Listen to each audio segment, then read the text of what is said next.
आगे मंत्री जी क्या कुछ और कह रहे हैं, ध्यान से सुनिएगा। आपने उसका शब्द सुना ही नहीं, जो धुनीदास ने कहा। अगर आप वो शब्द सुन लेते तो आपका ये बात क्या नहीं होती। होले सुहागण सुरता त्यार, मालिक घर जाना से। अरे होले ने होले सुरता त्यार, मालिक घर जाना से। नाले धोले ओढ़ पैर लेकर सोड़ा श्रृंगार। इस गहरा समझना, इसका शब्द का मतलब समझना।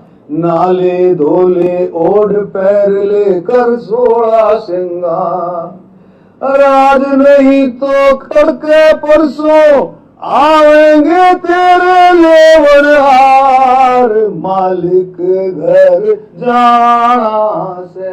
ये शब्द किसने गाया? ये धुनीदास जी ने, कबीरपंथी। अरे मंत्री जी एक बार बोल देते। धुनीदास जी से ज्यादा तो ये शब्द सतगुरु रामपाल जी ने गाया है, सतगुरु रामपाल जी ने। कबीरपंथी धुनीदास जी ने गाया ये शब्द। सतगुरु रामपाल जी का कोई नामो निशान नहीं, क्योंकि मंत्री जी को शर्म आ रही है। शर्म आ रही है मंत्री जी को कि जेल में बैठे हुए एक व्यक्ति का मैं कैसे नाम लूं। जब ये वीडियो हरियाणा की जनता में जाएगा तो लोग क्या सोचेंगे मेरे बारे में, कि एक जेल में बैठे हुए, देशद्रोह का मुकदमा लगवाकर जेल में बैठे हुए व्यक्ति की मंत्री जी प्रशंसा कर रहे हैं। जनता मेरे बारे में क्या सोचेगी। मंत्री जी अपनी इज्जत रक्षा के लिए सतगुरु रामपाल जी का नाम तक नहीं ले रहे, जबकि धुनीदास जी से ज्यादा शब्द ये सतगुरु रामपाल जी ने अपने प्रवचनों में गाया, संगत में गाया। और कबीर परमात्मा का ये शब्द है जो धुनीदास जी ने गाया। कैसा सिला दिया तूने मेरे प्यार का, यार ने ही लूट लिया घर यार का। जैसे ही राजनेताओं का सवार सिद्ध हुआ, रैली समाप्त हुई, कोई नामो निशान नहीं संत रामपाल जी का, ना उनकी संगत का। और जाओ रैलियों में और कराओ अपने गुरु जी की बदनामी, तोड़ो अपनी मर्यादाएं जम के। गुरु यही देख रहा है बैठा बैठा कि ये काल इनको कितना नीचे गिरा सकता है, ये लोग मूर्खता की किस हद तक पराकाष्ठा पार कर सकते हैं। तो मंत्री जी कह रहे हैं कि आपने वो शब्द सुना ही नहीं जो धुनीदास जी ने गाया, कबीरपंथी ने। और मंत्री जी वो शब्द गा रहे हैं कि होले सुहागन सुनता त्यार, मालिक घर जाना है। नाले धोले ओढ़ पैर ले कर सोड़ा श्रृंगार, आज नहीं तो तड़के परस्यों आवेंगे तेरे लणी हार, मालिक घर जाना है। और मंत्री जी कह रहे हैं इसकी गहराई को समझना, जबकि इस शब्द की गहराई का मंत्री जी को भी नहीं पता। अगर इस शब्द की गहराई का मंत्री जी को पता होता तो मंत्री पद को 2 मिनट में ठोकर मार देते, 2 मिनट में, और भक्ति मार्ग में आ जाते, यथार्थ कबीर पंथ में। अब मंत्री जी को भी इसका मतलब समझाएंगे और वीडियो देख रहे भाई बहनों को भी इसका मतलब समझाएंगे, जो शब्द सतगुरु रामपाल जी ने गाया भी और बखूबी समझाया भी। तो गुरुदेव के आशीर्वाद से ये पवित्र पुस्तक छपी है, सतगुरु शब्द महिमा संग्रह। इसमें लगभग गुरुदेव के ज़्यादातर शब्दों को संग्रहित किया गया है। तो गुरुदेव की महिमा करते हैं। मंत्री जी ने हमें एक मौका दे दिया, क्योंकि मंत्री जी तो सामने वाले को इस शब्द का अर्थ समझा नहीं पाए, लेकिन आप और हम सतगुरु रामपाल जी के भक्तों को जिस प्रकार से गुरुदेव ने समझाया है, हम समझाने का प्रयास करेंगे। बंदी छोड़ सतगुरु रामपाल जी परमेश्वर जी की जय हो। होले सुहागण सुरता त्यार, मालिक घर जाना है तू तो। होले सुहागण सुरता त्यार, मालिक घर जाना है तेरा। सुन शिखर भर तार, मालिक घर जाना है तेरा। सुन शिखर भर तार, मालिक घर जाना है। परमात्मा आत्मा को जगा रहे हैं, आत्मा को चेता रहे हैं, कि हे प्यारी आत्मा, तुझे असंख्य जन्म हो गए इस काल की गंदी राजनीति में, गंदी व्यवस्था में सड़ते हुए। कितनी बार तू राजा बना, महाराजा बना, देव पद को प्राप्त हुआ, ब्रह्मा विष्णु महेश तक के पद भी तूने प्राप्त किए हैं। तू शुरग भी गया, महाशुरग भी गया। उसके बाद इस काल ने तेरे को लक 84 में गधा कुत्ता सुअर भी बनाया। करोड़ों जन्म तेरे राजा के हुए, कोटि जन्म तू राजा की न्या, मिटी न मन की आशा, भिक्षुक होकर दर दर घूम लिया, मिला न निर्गुण राशा। अर्थात ये आत्मा युगों युगों से हर प्रकार से दुखी हो चुकी है, भक्ति कर करके, तपस्याएं कर करके, हर प्रकार के यत्न किए परमात्मा प्राप्ति के लिए, लेकिन वो परमात्मा नहीं मिला। और जब वो परमात्मा आता है गुरु रूप में, सतगुरु रूप में, उस समय परमात्मा ज्ञान देता है, तत्व ज्ञान देता है, सृष्टि रचना बताता है, शास्त्रों का निष्कर्ष निकाल के बताता है। और उसके बाद गुरुदेव फिर उन आत्माओं को कहता है कि होले सुहागण सुरता त्यार। सुरता यानी आत्मा, कि इतने वचन सुनकर, इतने प्रवचन सुनकर, इतना ज्ञान लेकर, इस काल के दुखों से परिचित होकर, हे आत्मा अब तो तू तैयार हो जा उस मालिक के घर चलने के लिए, शतलोक चलने के लिए। तेरा भरतार, तेरा पति, आत्मा का पति परमेश्वर कबीर साहेब, जो वर्तमान में सतगुरु रामपाल जी के रूप में धरती पर प्रकट हैं, परमेश्वर कह रहे हैं तेरा पति गुरु रूप में भूमिका करते हैं, परमात्मा अपने आप को छुपाते हुए, और कह रहे हैं तेरा पति, तेरा परमेश्वर शून्य शिखर में, सबसे ऊपर टॉप मोस्ट पैलेस पर, शतलोक में बैठा है वो कबीर परमात्मा सिंहासन पर। चल मेरे साथ में, वहां जी भर के उसके दर्शन करना, उसकी सेवा करना, अखंड सुख भोगना शतलोक में। वहां ना गधा बनना, ना कुत्ता बनना, ना सुअर बनना, ना कोई राजनेता बनना, ना कोई रैलियों की चिंता, कोई टेंशन नहीं वहां पर। तो आत्मा को जगा रहे हैं। होले सुहागण सुरता त्यार, मालिक घर जाना है तू तो। होले सुहागण सुरता त्यार, मालिक घर जाना है तेरा, सुन शिखर भरतार, मालिक घर जाना है। अब आगे जो लाइन मंत्री जी ने गा के सुनाई, लेकिन अर्थ नहीं बताया। नाले धोले ओड पैर लेकर 16 श्रृंगार, नाले धोले ओड पैर लेकर 16 श्रृंगार, आज नहीं तो तड़के परस्यों आवेंगे तेरे लैणी यार, मालिक घर जाना है तू तो। होले सुहागण सुरता त्यार, मालिक घर जाना है तेरा, सुन शिखर भरतार, मालिक घर जाना है। क्या कह रहे हैं परमात्मा? नाले धोले ओड पैर ले। अब ये नहाना क्या है? गुरुदेव ने बताया, सत्संग रूपी सरोवर में नहा ले, डुबकी लगा लगा के, सत्संग के प्रवचन सुनकर अपना सारा मैल साफ कर ले। नाले धोले, धोले यानी अपनी आत्मा के उन मैल को साफ कर ले, अपने पाप कर्मों को सच्चे सतगुरु से नाम लेकर उन सारे पाप कर्मों को साफ कर ले, आत्मा की गंदगी को हटा ले जो जंग की तरह जमी हुई है असंख्य युगों से। नाले धोले ओढ़ पैर ले। ओढ़ना और पैरना क्या है? ओढ़ना और पैरना ये सील, संतोष, विवेक, दया, अक्षमा, परमेश्वर कहते हैं इन सबको अपने ऊपर धारण कर।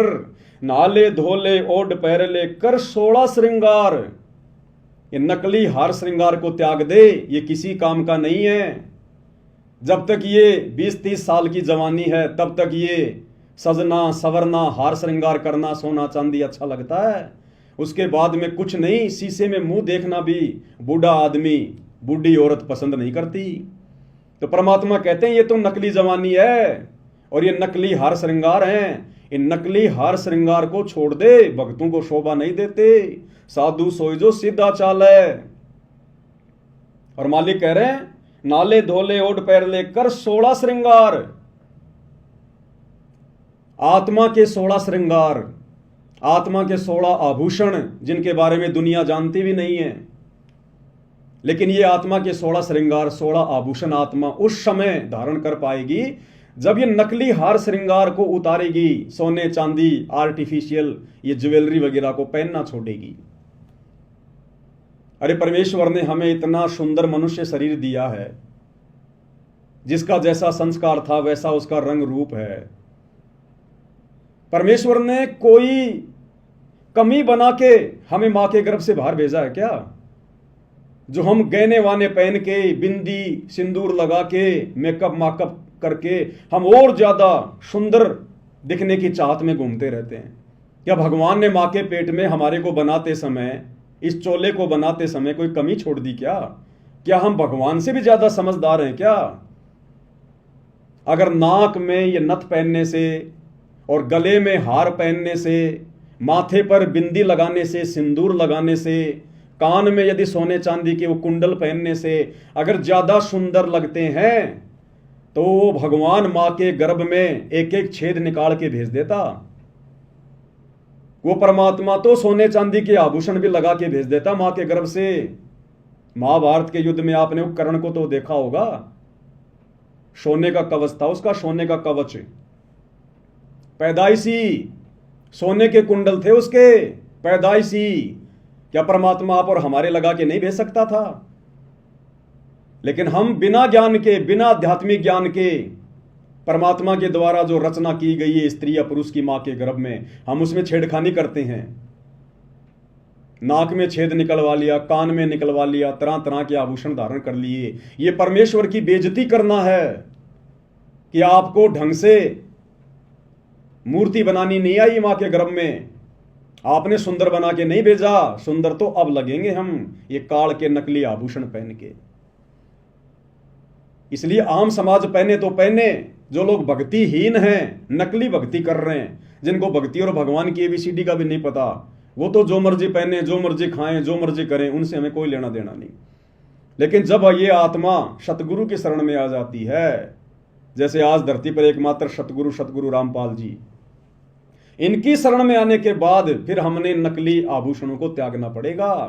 आत्मा को शब्द के माध्यम से चेता रहे गुरुदेव कि नहाले धोले ओढ़ पैर ले, कि सत्संग रूपी सरोवर में डुबकी लगा लगा के नाले, मल मल के अपना मैल उतार ले। और कल 16 श्रृंगार, अब आत्मा के 16 श्रृंगार कौन से हैं जिनको धारण किए बिना हम अपने सतगुरु को प्यारे नहीं लगेंगे? जैसे आम समाज में स्त्री तरह तरह के श्रृंगार करती है, किस लिए? ताकि मैं अपने पति देव को सुंदर लगूं। इसी प्रकार आत्मा के 16 श्रृंगार भगत ने करने पड़ेंगे। जो 16 श्रृंगार हमें गुरुदेव ने दिए हैं, जो बताए हैं। ये साध संगति का लोगो जो इस लैपटॉप के पीछे लगा हुआ आप जी देख रहे हैं, पीले कलर का, और इस पुस्तक के पीछे भी ये लोगो लगा हुआ है। इस लोगो में 16 श्रृंगार लिखे हुए हैं आत्मा के। और गुरुदेव ने कबीर सागर का सरलार्थ करते समय स्पष्ट रूप से लिख दिया कि जब तक आप मेरे से उपदेश लेकर इन तमाम आत्मा के श्रृंगारों को पूर्णतया अपने ऊपर धारण नहीं करोगे, आप मोक्ष प्राप्ति के योग्य नहीं हो सकते। तो कौन से 16 श्रृंगार हैं? मंत्री जी तो जानते भी नहीं उनके बारे में, जो गुरुदेव ने बताए। सबसे पहला, भक्ति कर निज जीव उबारे, यानी सतगुरु से नाम दीक्षा लेकर ज्ञान को आधार बनाकर भगत का एक ही टारगेट होना चाहिए कि किस प्रकार से मेरा आत्म कल्याण हो, मेरे जीव का कल्याण हो, मैं 84 लाख योनियों में जाने से बचूं। सबसे पहला आभूषण भगत की ये सोच होनी चाहिए, भगत का ये टारगेट होना चाहिए कि भक्ति कर निज जीव उबारे।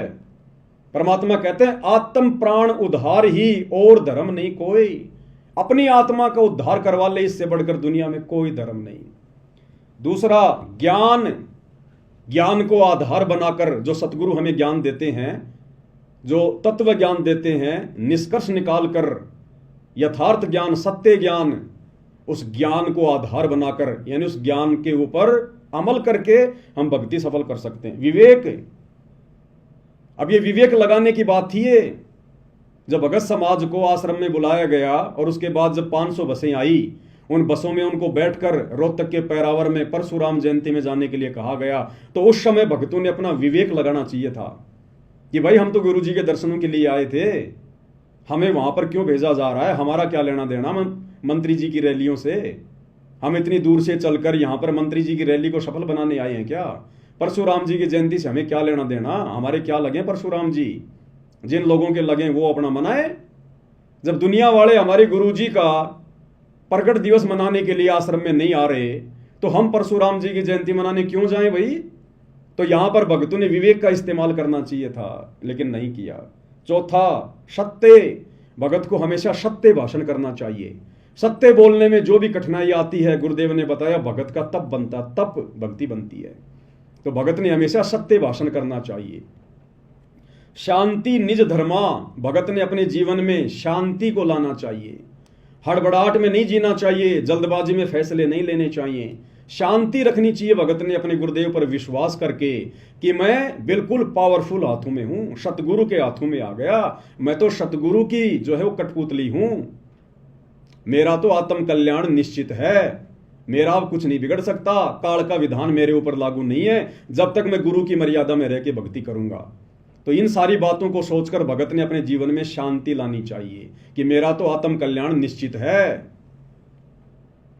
जब भगत को ये पूरी तरह से कन्फर्म हो जाएगा कि मेरा आत्म कल्याण निश्चित है, तो फिर चिंता किस बात की होगी, फिर टेंशन किस बात की होगी।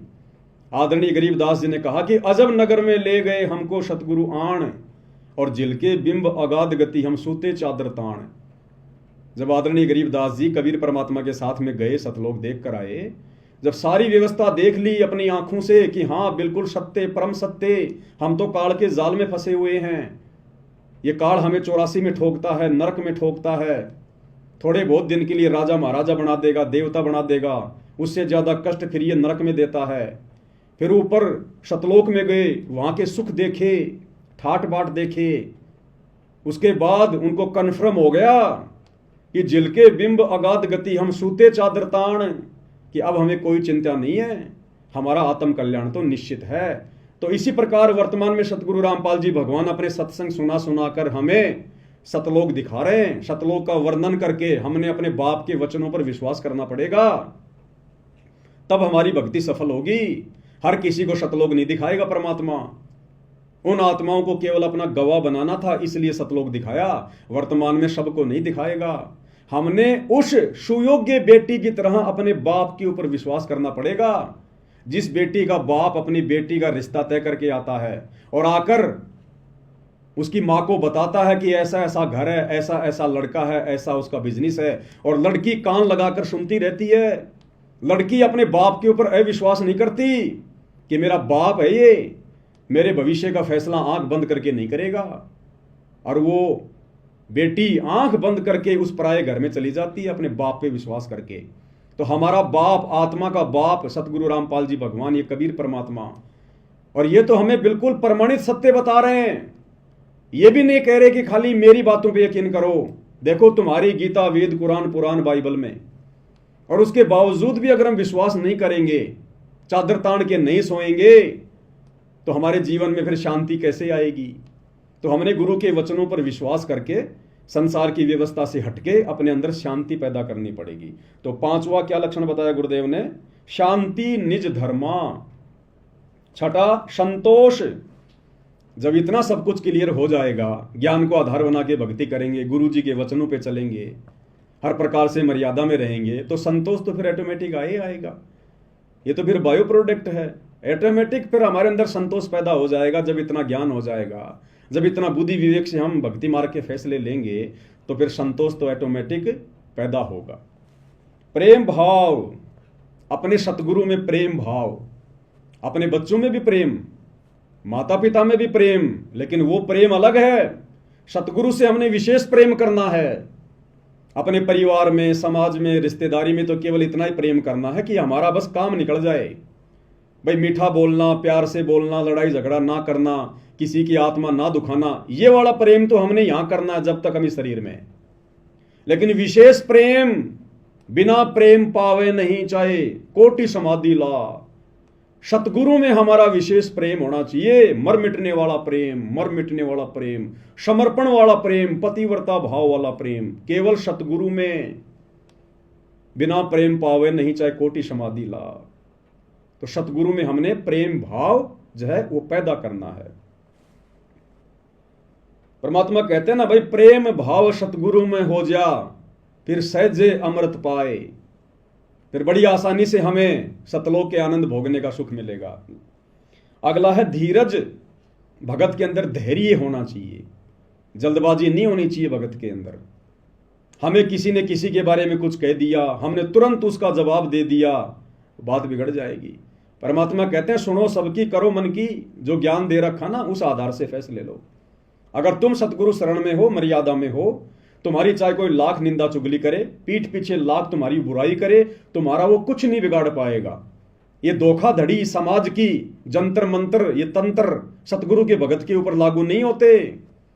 परमात्मा हमें असुर निकंदन रमणी में लास्ट में क्या बताते हैं रक्षा मंत्र में, सतगुरु शरण शरणाई, शरण गए कुछ भय नहीं व्यापे, काल जाल भय मिट जाई, रोग शोग छल छिद्र न व्यापे, सन्मुख न ठहराई, और जहर अग्नि तन निकट ने आवे, दूरी जात रंगाई, वीर बेताल बाण ना लागे, यम के कोट ढहाई, 98 पुण्य मूठ ना लागे, उल्ट तही दरखाई। अगर हमारे साथ कोई धोखा करेगा, अगर हमारे ऊपर कोई जादू जंतर करवाएगा, कोई मूठ छोड़ेगा, कोई वशीकरण यदि वो करवाएगा, तो परमात्मा कहते हैं अगर तुम मेरी शरण में हो और मर्यादा में हो तो उल्टा उसी के ऊपर वो प्रहार करेगी। वो शक्ति तुम्हारा बाढ़ भी वाका नहीं कर पाएगी, आग भी तुम्हें जला नहीं सकती। जो सतगुरु के भगत होंगे, जो मर्यादा में होंगे, तो ये ऑटोमेटिक हमारे अंदर फिर धैर्य उत्पन्न होगा, धीरज उत्पन्न होगा कि हम किसी का बुरा इस ज्ञान को आधार बनाकर, गुरु से डरकर हम किसी का बुरा शोपन में नहीं कर सकते। और हमारे साथ यदि कोई बुरा करना चाहेगा, धोखाधड़ी करना चाहेगा, तो सतगुरु होने नहीं देगा।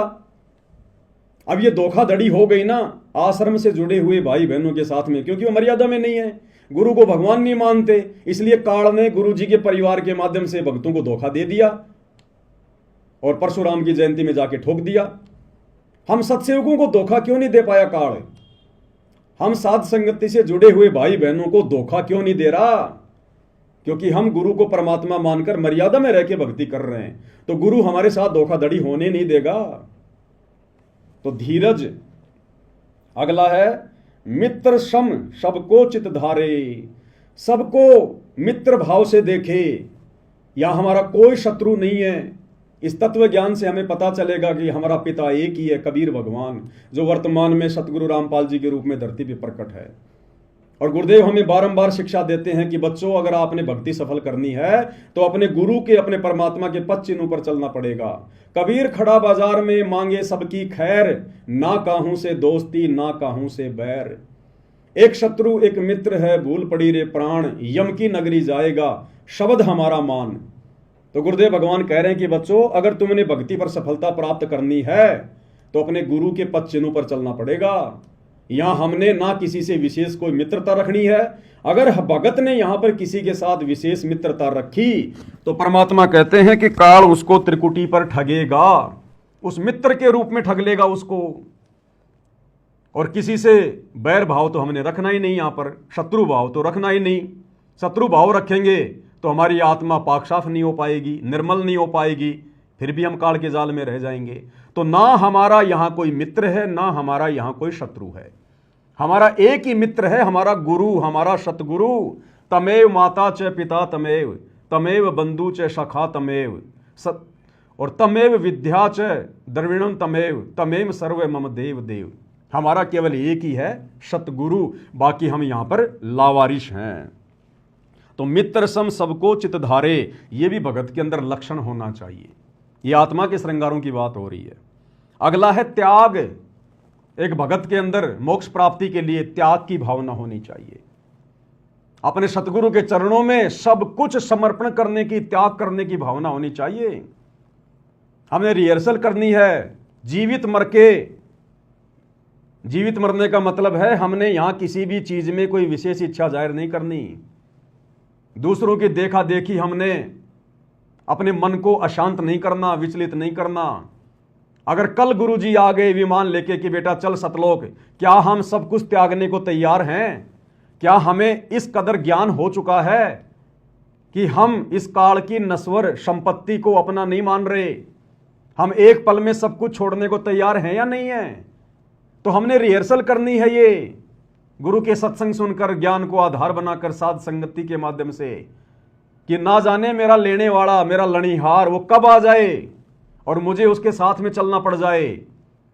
जब लड़की का लणिहार आ जाता है उसको लेने के लिए, और वो लड़की सब कुछ छोड़ छाड़ देती है 2 मिनट में, लेके अपना बक्सा और अपने पति के साथ में चल पड़ती है। जिस माँ बाप ने उस लड़के को 20 साल तक पाला पोषा, उसकी जरूरतों को पूरा किया, अब उस लड़के का विशेष प्रेम अपने पति में बन गया। पति में, उस पति के लिए अपने माँ बाप के घर को भी छोड़ देगी, अपने सास ससुर को भी छोड़ देगी।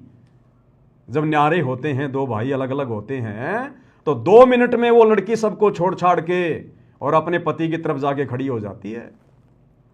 तो इस काल लोक को जो गुरुदेव ने दिखा दिया, बता दिया, ये खोकापुर झूठा लोक, हर चीज नश्वर, ये नष्ट होता है। असंख्यों बार यहां पर महाप्रलय हो चुकी है, सब कुछ नष्ट हो जाता है, मिट्टी मिट्टी हो जाता है। फिर यहां हमारा है क्या? तो गुरुदेव कह रहे हैं आपके अंदर इतनी त्याग की भावना होनी चाहिए, इतनी प्रबल, कि मेरे गुरु के एक इशारे पर सब कुछ छोड़ छाड़ के, आत्मा से छोड़ना पड़ेगा, शरीर से नहीं। शरीर से तो सबका ही छूटता है मरने के बाद में। जिसने जीवित मरने की रिहर्सल कर ली, जिसने ज्ञान को आधार बना के कि यहां मेरा कुछ नहीं है, ये 21 ब्रह्मांड तो मेरे बाप ने, सतगुरु रामपाल जी भगवान ने काल को भीख में दिए उसकी तपस्या के बदले। अगर इसी 21 ब्रह्मांड की संपत्ति पर भी यदि किसी का अधिकार है तो काल का अधिकार है, मेरा नहीं है। ये मेरा देश नहीं है, मेरा घर नहीं है। होले सुहागण सुरता त्यार, मालिक घर जाना है, तेरा सुन शिखर बरतार। हमारा पति ये काल नहीं है, हमारा पति कबीर साहब है, जो वर्तमान में सतगुरु रामपाल जी के रूप में हमें लेने के लिए आए हुए हैं। तो परमेश्वर कह रहे हैं भगत के अंदर त्याग की भावना भी होनी चाहिए, वैराग, हमारे अंदर वैराग उत्पन्न होना चाहिए। हमारी आंखों से आंसू निकलने चाहिए, सतगुरु को याद करके, काल के दुखों को याद करके, सतलोक के सुखों को याद करके। हमारे अंदर वैराग्य उत्पन्न होना चाहिए अपने गुरु जी के प्रति, अपने महबूब के प्रति, कि परमेश्वर आपने कैसे दया बख्शी, अनंत युगों से परमात्मा आप हम नीचों के पीछे भटक रहे हो, हमारे लिए इस गंदे लोक में आकर, जिस लोक की तरफ सतलोक जाने के बाद कोई देखना भी पसंद नहीं करता, आप इस गंदे लोक में आते हो, यहाँ रहते हो, एक पूरा जीवन लीला करते हो। ये परमेश्वर हम नीचों के लिए। तो इन सब बातों को विचार करके अपने गुरु जी के प्रति प्रेम उमड़ना चाहिए, वैराग्य होना चाहिए। निष्कर्मा, भगत ने कोई भी कार्य निष्क्रम भाव से करना चाहिए। लोभ लालच छल कपट राग द्वेष भगत के नजदीक भी नहीं होना चाहिए। गुरुदेव भगवान सत्संगों में समझाते हैं, मैं पवन दास कोई उपदेश नहीं दे रहा, मैं भी आपकी तरह 2 कोटि का जीव हूं, मालिक का विधान आपको बता रहा हूं, ये मेरे ऊपर भी लागू है, सब पे लागू है। ये निष्कर्मा और भक्ति हमने निष्कर्म भाव से करनी है। इस भक्ति के प्रतिफल में हमने कोई सांसारिक डिमांड अपने गुरु से नहीं करनी, कोई इच्छा अपने मन में नहीं करनी। दंडवत करते समय, आरती करते समय, मंत्र जाप करते समय, हमारा बाप, हमारा गुरु अंतर्यामी है, उन्हें सब पता है हमें कब किस चीज की आवश्यकता है। और ये सावड़सा सेठ है, सर्वशक्तिमान है, फिर भला इनसे मांगने की जरूरत क्या है? अगर हम मर्यादा में रह के भक्ति करेंगे, अगर भक्ति सही प्रकार से करेंगे, तो गुरु हमें किसी चीज के अभाव में रहने नहीं देगा। गुरुदेव ने हमें बताया कि बच्चों तुम्हें तो मांगना भी नहीं आता, क्या मांगना चाहिए अपने गुरुदेव भगवान से? भक्ति दान मोहे दीजियो देवन के देवा हो, भक्ति दान गुरु दीजियो देवन के देवा हो, जन्म पाया भूलों नहीं करहूं पद सेवा हो। गुरुदेव ने बताया कि तुमने केवल भक्ति मांगनी चाहिए अपने गुरु से, अपने भगवान से, केवल भक्ति। भक्ति में सब कुछ आ गया। गुरुदेव ने एक उदाहरण दिया, एक पिता ने अपने बेटी की शादी कर दी, कुछ समय के बाद में बेटी और उसकी सास का आपस में झगड़ा रहने लगा। तो सास ने अपनी पुत्र वधू के बाप को बुलाया। उसने कहा जी क्यों बुलाया, क्या बात है? बोला जी आपकी जो लड़की है ना इसको ले जाओ आप। बोला जी क्यों, कोई बात भी होगी? बोला जी ये किसी चीज को छोड़ती नहीं है, ये किसी चीज को नहीं छोड़ती है। दही ये खा जाती है, मलाई ये खा जाती है, घी ये खा जाती है, छाछ ये पी जाती है, ये छोड़ती नहीं किसी चीज को। तो उस पिता ने अपनी बेटी से कहा कि बेटी तू एक काम किया कर, तू छिक के दूध पी लिया कर, ये मलाई फलाई घी घा छोड़ दे, तू दूध पिया कर ढंग से। दूध में दही भी आ गया, छाछ भी आ गई, मलाई भी आ गई, मक्खन भी आ गया और घी भी आ गया, तन और कुछ खाने की आवश्यकता नहीं पड़ेगी। तो इसी प्रकार गुरुदेव कह रहे हैं बच्चों, तुम मर्यादा में रह के भक्ति कर लो, अपने गुरु के वचन में रह के समाज से संघर्ष करो मर्यादाओं के लिए। तुमने उसके बाद अपने गुरु से या समाज से किसी से कुछ मांगने की जरूरत नहीं पड़ेगी, तुमने हाथ फैलाने की जरूरत ही नहीं पड़ेगी। वो अंतर्यामी तुम्हें समय से पहले देगा, समय से पहले। उसको सब पता है। जब तुम अपने गुरु पर आश्रित हो जाओगे ना, ये जीव अभाव में उसी समय तक रहता है जब तक गुरु के प्रति समर्पित नहीं है। गुरुदेव ने उदाहरण दिया कि एक 6 महीने का बच्चा, साल भर का बच्चा, वो पूर्णतया अपने माता पिता पे जो है वो आश्रित होता है, समर्पित होता है। और माता पिता सर्दी आने से पहले उसके मोजे, जूते, स्वेटर, कोट पहले व्यवस्था कर लेते हैं। उस बच्चे को नहीं पता कि आगे क्या होने वाला है, सर्दी आएगी या गर्मी आएगी या ओले गिरेंगे, लेकिन वो बच्चा अपने माता पिता पे समर्पित है। इसलिए माता पिता को चिंता है, जो जाकी शरणा बसै ताको ताकी लाज, जल स्यों ही मछली चढ़ जाती बह जाते गजराज। तो जब हम अपने गुरुदेव पर आश्रित हो जाएंगे पूर्णतया, फिर देखना ये परमात्मा खुले हाथ से हमें इस गंदे लोक के सुख भी भुगवाएगा। तो हमने केवल भक्ति मांगनी है परमात्मा से, और निष्क्रम भाव से भक्ति करनी है, कोई डिमांड नहीं करनी हमने गुरुदेव से। परमात्मा कहते हैं जब लग भक्ति सह कामना, तब लग निष्फल सेव, और कहे कबीर वे क्यों मिले निष्कामी निज देव। जब लग भक्ति सह कामना, जब तक आप इस सतगुरु की भक्ति को मन में किसी प्रकार की डिमांड या इच्छा रख के करते हो, तब लग निष्फल सेव, तुम्हारी पूजा, तुम्हारी भक्ति निष्फल है, बेकार है। और कहे कबीर वे क्यों मिले निष्कामी निज देव, वो परमात्मा तो निष्काम भक्ति करने वालों को प्राप्त होता है, तुम्हें क्यों मिलेगा। तो निष्क्रम भाव से हमने भक्ति करनी है। निर्दोषा धोखा रहित, भगत ने किसी के साथ सौपन में भी धोखा करना तो दूर, सोचना भी नहीं है। क्योंकि भगत अगर धोखा करेगा तो आत्मा निर्मल कैसे होगी, सतगुरु प्रसन्न कैसे होगा जो घट में बैठा हुआ है। गंदी जगह में तो फिर सतगुरु बैठेगा ही नहीं, और सतगुरु यदि घट से बाहर निकल गया तो दूसरा कौन है, फिर काल, वो आ बैठेगा, सारे उल्टे काम होंगे फिर। तो निर्दोषा यानी धोखा रहित होना चाहिए भगत को। परमात्मा कहते हैं कबीरा आप ठगाइए और न ठगिए कोई। अरे आप ठगाए सुख होता है, औरों को ठगे दुख होए। अगर हमारे साथ कोई धोखाधड़ी करके हमारे साथ धोखा कर रहा है तो उसमें हमने संतोष करना चाहिए, कोई बात नहीं भाई, परमात्मा और देगा, समर्थ मेरे साथ में है, कोई चीज की कोई कमी नहीं है। लेकिन हमारे मन में दूसरों के साथ में ठगी करने का अगर विचार भी आ गया, धोखा करना, ठगी करना तो बहुत दूर की बात है। अगर आपने 1 पैसे की ठगी भी कर ली, धोखा भी कर लिया, आपके अंदर अगर कोई स्वार्थ उत्पन्न हो गया जरा सा भी किसी भी बात को लेकर, उसी समय सतगुरु नाराज होगा, क्योंकि वो अंतर्यामी है, जानी जान है, उससे कुछ भी छुपाया नहीं जा सकता। कबीर अंतर्यामी एक तुम आत्म के आधार, और जो तुम छोड़ो हाथ तो मैं कौन उतारे पार। तो भगत ने धोखा रहित सील मानी शांत स्वभाव वाला होना चाहिए भगत, शांत स्वभाव वाला। अगर नुकसान हो गया तो परमात्मा कहते हैं बेटा तेरा क्या नुकसान हो गया, तेरा क्या नुकसान हो गया। पहली बात तो तेरे पास है ही क्या जिसका तू दुख मना रहा है, शोक मना रहा है। इतना तुझे ज्ञान दे दिया, तेरा कुछ है नहीं, जो भी कुछ है ये काल का है। तू तो होटल में किराएदार है, तेरा क्या बिगड़ गया, तेरा क्या टूट गया। कल को तू मरेगा, सब कुछ यहीं छोड़ के जाएगा। आज तेरे पास है क्या, करोड़ों बार तू राजा रह चुका, जब वो छोड़ छाड़ के चला गया तो आज तो तेरे पास है ही क्या।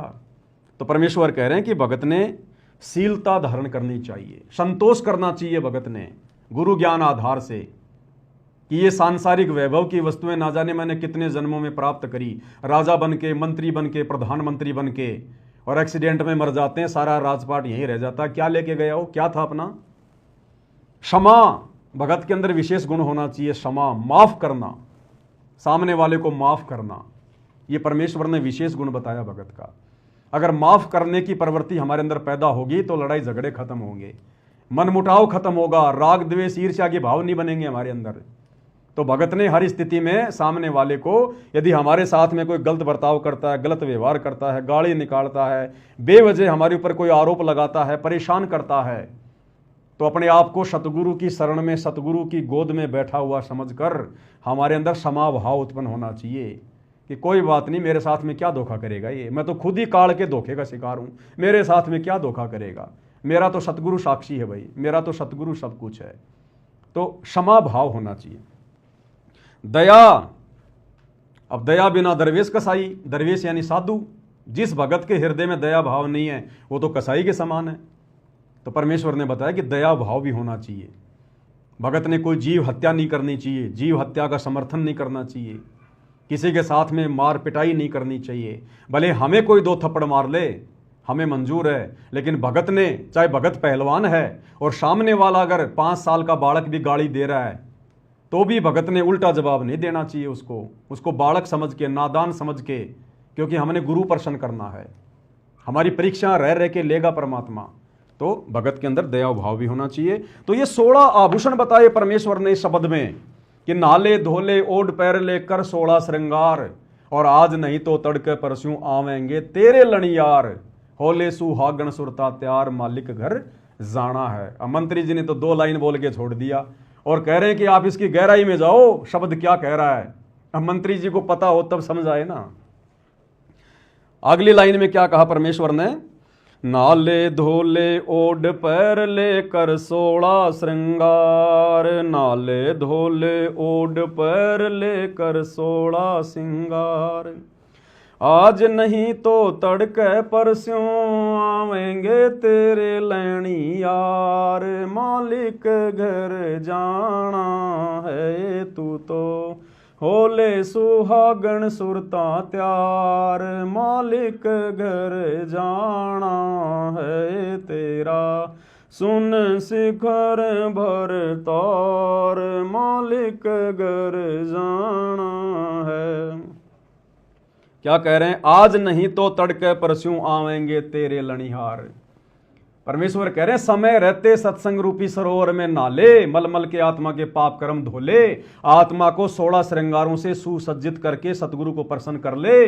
अगर तूने ये काम समय रहते नहीं किया तो आज नहीं तो तड़के परस्यों आवेंगे तेरे लेवनहार। वो यम के दूत आएंगे फिर हाथों में लेके लठ तेरे शरीर से आत्मा निकालने के लिए, वो तेरे लणियार हैं।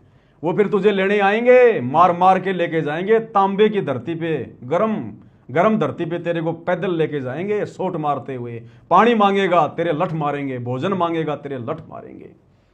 तो कहते हैं या तो समय रहते सतगुरु की शरण में आकर भक्ति कर ले, ये गंदी राजनीति छोड़ दे, भक्ति का पाठ पढ़ ले, सतगुरु को प्रसन्न कर ले, अन्यथा वो यम के दूत तैयार खड़े हैं, तैयार तेरी दुर्गति करके लेके जाएंगे, दुर्गति करके।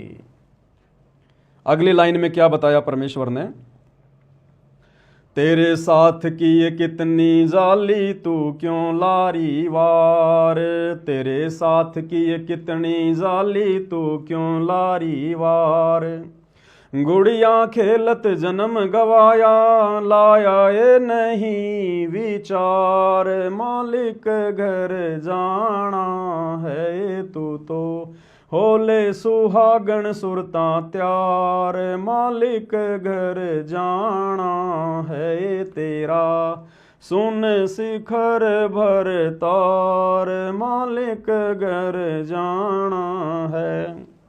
कितनी प्यारी व्याख्या करके बताई है गुरुदेव भगवान ने। आत्मा को कह रहे हैं परमेश्वर कि तेरे साथ की ये कितनी जाली तू क्यों लारी वार, कि हे नादान आत्मा, तेरे साथ सतलोक से काल के चक्कर में मुझे छोड़कर जितनी आत्मा यहां आई थी उनमें से कितनी आत्माएं, असंख्यों आत्माएं वापस मेरे साथ जब मैं सतगुरु रूप में आता हूं तो मेरे ज्ञान को समझकर मेरी बात मानकर वापस सतलोक को चली गई। तेरे साथ की कितनी जाली, जो तेरे साथ जो सतलोक से आई थी ना इस काललोक में, वो तेरे साथ की आत्माएं कितनी मेरे साथ वापस सतलोक जा चुकी हैं। गुरुदेव भगवान कह रहे हैं, समझा रहे हैं परमात्मा शब्द के माध्यम से। और तू क्यों लारी वार, तू लेट क्यों हो रही है, तू देरी क्यों कर रही है, तुझे क्या समझ में नहीं आया, तू क्यों देरी लगा रही है इस काल के लोक में। क्या अभी तूने काल की व्यवस्था में सड़ना है, 84 लाख योनियों में धक्के खाने हैं, तेरे क्या समझ में नहीं आया। सतगुरु मिल गया, सब कुछ बता दिया, सब कुछ खोल के रख दिया, साहिब ने भेद दिया सब खोला अपने सतलोक राजधानी का। तो गुरुदेव आत्मा को कह रहे हैं, हे नादान, अब तू क्यों देरी कर रही है, सतलोक चलने की तैयारी क्यों नहीं कर रही। तेरे साथ की ये कितनी जाली तू क्यों लारी वार, और गुड़िया खेलत जन्म गवाया, लाया है नहीं विचार। तू गुरु के ज्ञान को आधार ना बनाकर असंख्य जन्म तूने बर्बाद कर दिए ये गुड्डा गुड्डी का खेल खेलते हुए। इस काल के लोक में बच्चे पैदा करना, बड़ी गाड़ी लेके आना, बड़ी कोठी बनाना, बड़े बड़े बिजनेस सेट करना, मंत्री पद प्राप्त करना, दुनिया पे राज करने की सोचना, दुनिया भर की संपत्ति इकट्ठी करने की सोचना। कहते हैं ये तो गुड्डा गुड्डी का खेल है, गुड्डा गुड्डी का खेल। और ये झूठा खेल खेलते हुए तेरे को असंख्य जन्म बीत गए, असंख्य जन्म। तेरे कुछ भी हाथ नहीं लगा, तू भिखारी की भिखारी है। परमात्मा कहते हैं जिस प्रकार एक जुआरी व्यक्ति जुए में हारकर अंत में हाथ मलता हुआ जाता है, कहे कबीर अंत की बारी जैसे हाथ झाड़ चले जुआरी। कहते हैं अगर तू सतगुरु के ज्ञान को ध्यान में नहीं रखेगी, भक्ति नहीं करेगी, तो अंत में ये गुड्डा गुड्डी का खेल खेलते हुए जब तेरा शरीर छूटेगा ना, तू खाली हाथ जाएगी यहां से। ये मंत्री पद, ये राजपद, ये प्रधानमंत्री का पद, ये हाथी घोड़े, ये संपत्ति, ये बेटा बेटी, रिश्तेदार, तेरे साथ में कोई नहीं जाएगा। इन सब को प्राप्त करने के लिए तूने जो जीवन बर्बाद कर दिया, जो झूठा खेल खेला है, जो पाप कर्म तूने इकट्ठे किए हैं, कहते हैं फिर वो पाप कर्म की गठड़ी बांध के लेके जाएगी तू, फिर नरक में भोगेगा, 84 लाख में भोगेगा। तो परमेश्वर आत्मा को जगा रहे हैं, गुड़िया खेलत जन्म गवाया, लाया है नहीं विचार, मालिक घर जाना है। आगे क्या कह रहे हैं गुरुदेव, सतगुरु म्हारे बाणिया है करते बिणज व्यवहार, सतगुरु म्हारे बाणिया है करते बिणज व्यवहार। बिन डांडी बिन पालड़े है तोल दिया संसार, मालिक घर जाना है तू तो होले सुहागण सुरता त्यार, मालिक घर जाना है तेरा सुन शिखर भर तार, मालिक घर जाना है। सतगुरु म्हारे बाणिया है करते बिणज व्यवहार। जो बाणिया होता है, जो लालाजी होता है ना, सेठ वैश्य, वो किस तरह से अपना व्यापार करता है। वो ठगी का काम नहीं करता, एक एक पैसे का हिसाब रखता है। तो कहते हैं हमें जो सतगुरु मिल गए ना, वो बाणिये की तरह हैं और भक्ति रूपी ये बिणज कर रहे हैं। भक्ति का सौदा करने आए सतगुरु, भक्ति मुक्ति के दाता सतगुरु, भटकत प्राण फिरंदा, उस साहिब के हुक्म बिना नहीं तरवर पात पिलंदा। तो हमारे सतगुरु देव ने, हमारे भगवान ने आज ये भक्ति रूपी सौदा बिल्कुल खरा खरा कर दिया, खरा खरा। सारे धर्मशास्त्रों का निष्कर्ष निकाल के रख दिया, निचोड़ निकाल के रख दिया। हर धर्म के मानने वाले के धर्मशास्त्रों का खरा खरा सौदा कर दिया। सतगुरु म्हारे बाणिया है करते बिणज व्यवहार। तो ये भक्ति रूपी व्यापार परमेश्वर ने बिल्कुल ऐसा कर दिया है कि 9 मन सूत उलझिया ऋषि रहे जकमार, और सतगुरु ने ऐसा सुलझा दिया अब उलझे न दूजी बार।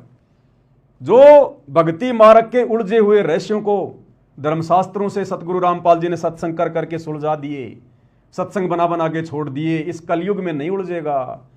हाँ, अगर किसी की नीयत नहीं है भक्ति करने की, पार होने की, वो बात अलग है। बाकी सतगुरु ने कोई कमी नहीं छोड़ी भक्ति रूपी व्यापार करने में। हर चीज को बिल्कुल क्लियर आईने की तरह कर दिया कि भैया तुमने देख लो, अब ये तो है काल, ये है 21 ब्रह्मांड, ये है नकली लोक, और तुम सतलोक में रहा करते थे। सृष्टि रचना के माध्यम से बता दिया तुम क्या सुख भोगा करते थे और कैसे तुम काल के साथ नीचे आए, कैसे आज तुम्हारी दुर्गति हो रही है। एक जन्म में तुम्हारे को इंसान बना दिया, स्त्री या पुरुष। तुम सारे दुखों को भूल जाते हो, गधे कुत्ते सुअर वालों को, हैं, मगन हो जाते हो तुम। जब सतगुरु आता है तो तुम सुनते नहीं, फिर अगले जन्म में गधे कुत्ते बन के फिर तुम रोते हो। फिर तुम्हारा बाप तुम्हारे लिए बार बार यहाँ आता है, भटकता है, तुम्हारे दुख में वो स्वयं भी दुखी होता है। तो परमेश्वर कहते हैं कि मैंने तो सब कुछ निष्कर्ष निकाल के दे दिया, अब तेरी इच्छा, तुझे काल की व्यवस्था में सड़ना है या मेरे साथ में सतलोक चलना है। बिन डांडी बिन पालड़े तोल दिया संसार, बिना डांडी बिना पालड़े के। बढ़िया तो डांडी और पालड़े से तोलता है, गुरुदेव ने तो बिना डांडी और पालड़े के अपने आध्यात्मिक ज्ञान से, अपने तत्व ज्ञान से नीर खीर का निवेरा कर दिया गुरुदेव ने। तो कहते हैं सतगुरु म्हारे बाणिया है करते बिणज व्यवहार, बिन डांडी बिन पालड़े है तोल दिया संसार, मालिक घर जाना है। ब्रह्मा विष्णु महेश की क्या स्थिति है, देवी देवताओं की क्या स्थिति है। तुम्हारे को एक बार मनुष्य जन्म मिलता है, फिर 84 लाख योनियों का चक्कर काटना पड़ेगा, भयंकर कष्ट उठाने पड़ेंगे, गधे के शरीर में, सूअर के शरीर में टट्टी खाना पड़ेगा, ऐसी दुर्गति करेगा, राजा बनोगे, सैनिक बनोगे, तुम्हारी गर्दनें कटेंगी, युद्ध होंगे, फिर कुत्ते बनोगे, तुम्हारे सर में कीड़े पड़ेंगे। तो गुरुदेव ने बिन डाडी बिन पालड़े के पूरा अध्यात्म बिल्कुल क्लियर कर दिया। लास्ट में क्या कह रहे हैं गुरुदेव भगवान, सुन सिकर में सेज पिया की हंस हंस कर ले प्यार, सुन सिकर में सेज पिया की हंस हंस कर ले प्यार। कहें कबीर सुनो मेरी सजनी, लूटो न अजब बहार, मालिक घर जाना है तू तो होले सुहागण सुरता त्यार, मालिक घर जाना है तेरा सुन शिखर भर तार, मालिक घर जाना है।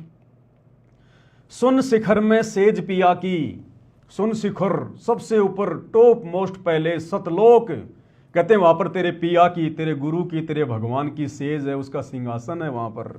और हंस हंस कर ले प्यार, अपने गुरुदेव के लाड़ लड़ा वहां पर, जितना मर्जी सुख भोग, जितने मर्जी दर्शन कर, तू वहां स्वतंत्र है। वहां कोई पढ़ाई नहीं, कोई लिखाई नहीं, कोई काम धंधा नहीं, कोई रोग नहीं, कोई बीमारी नहीं, कोई छल कपट नहीं, कोई वहां पर कोई गरीबी नहीं, कोई दारिद्रता नहीं, कोई लड़ाई झगड़ा करने वाला नहीं, कोई मुकदमाबाजी करने वाला नहीं, शरीर में रोग नहीं, अखंड सुख है वहां पर।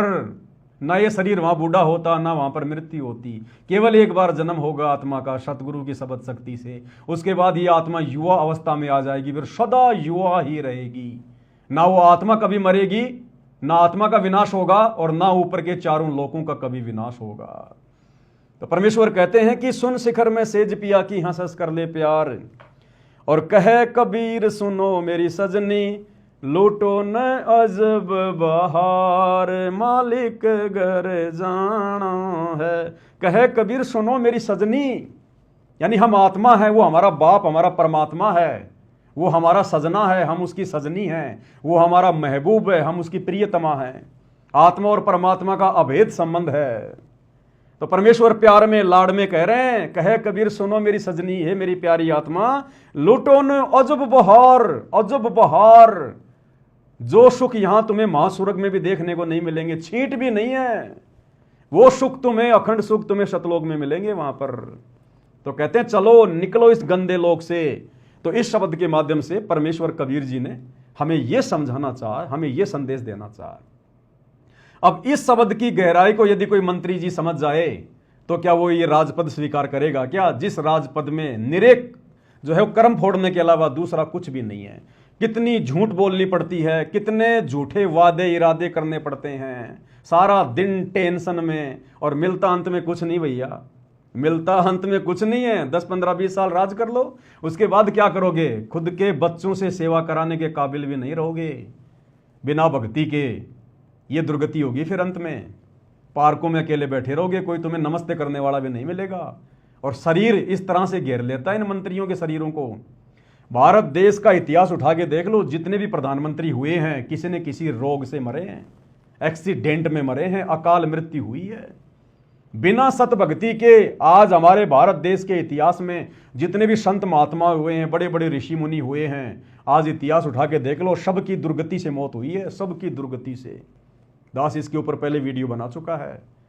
केवल संत भगत, सच्चे सतगुरु की सच्ची भक्ति करने वाले, नरसिंह भगत को देख लो, धना भगत को देख लो, धर्मदास जी को देख लो, गरीबदास जी को देख लो, नानक जी को देख लो, परमेश्वर ने उनका ऐसे शरीर छुड़वाया जैसे पका हुआ आम जरा सी हवा लगते नीचे गिर जाता है।